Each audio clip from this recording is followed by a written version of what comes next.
নমস্কার বন্ধুরা, কেমন আছেন সবাই? মহুয়া রান্নাঘরে আপনাদের সকলকে স্বাগত। তো চলুন আজকে কাঁকড়ার রসা রসা কষা কষা রান্না করে নিই। তো এইজন্য প্রথমে কাঁকড়াটা ভালো করে ধুয়ে লবণ আর হলুদ মাখিয়ে নিলাম। আর এরপর কাঁকড়াটাকে আমি ভালো করে লাল লাল করে ভেজে নেব। তো এখন আমি এটা ভাজতে ভাজতে মশলাটা বানিয়ে নিই।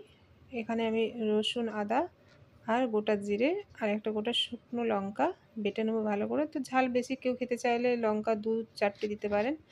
আর এখানে কড়াইয়ের মধ্যে ফোড়নে দিয়ে দিলাম ৫ ফোড়ন আর তেজপাতা আর পেঁয়াজটা একটু ভালো করে ভেজে নেবো লাল লাল করে। আর পেঁয়াজ ভাজা হয়ে গেলে এর মধ্যে দিয়ে দিচ্ছি ধনে গুঁড়ো আর একটু মিট মশলা, হলুদ গুঁড়ো আর অল্প চিনি আর স্বাদ মতো লবণ দিয়ে ভালো করে মশলাটা দিয়ে এটা কষিয়ে নেব তেল ছাড়া অবধি। দেখুন তেলটা ছেড়ে গেছে, এখন আমি এর মধ্যে জল দিয়ে দিচ্ছি। আর জলটা ফুটে উঠলে ভেজে রাখা লাল লাল কাঁকড়াগুলো এর মধ্যে দিয়ে দেবো। তো এই প্রথমবার আমি কাঁকড়া রান্না করে খাচ্ছি।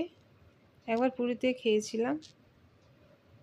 দেখুন আমার এটা হয়ে গেছে। তো লাস্টে গরম মশলা দিয়ে একটু খানিকক্ষণ রেখে আর নামিয়ে দিচ্ছি।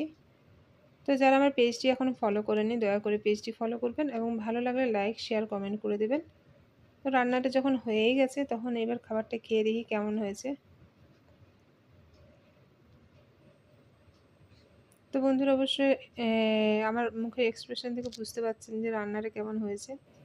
আপনারাও অবশ্যই বাড়িতে বানিয়ে খাবেন। ধন্যবাদ।